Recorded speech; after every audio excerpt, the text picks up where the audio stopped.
حققت النجمة اللبنانية نانسي عجرم عدة أرقام قياسية بعد ساعات قليلة من طرح أغنيتها الجديدة تيجي ننبسط، حيث حققت الأغنية 132 ألف مشاهدة في 4 دقائق فقط، لأول بث مباشر تقدمه بمناسبة طرح الأغنية عبر القناة الخاصة بحسابها على الإنستغرام.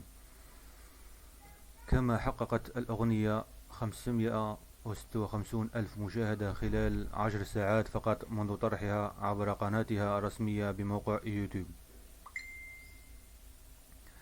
الأغنية تيجي ننبسط لنانسي عجرم صدرت باللهجة المصرية من كلمات تامر حسني وألحان عزيز الشافعي وتوزيع طارق مذكور، والكليب من إخراج ليلى كنعان.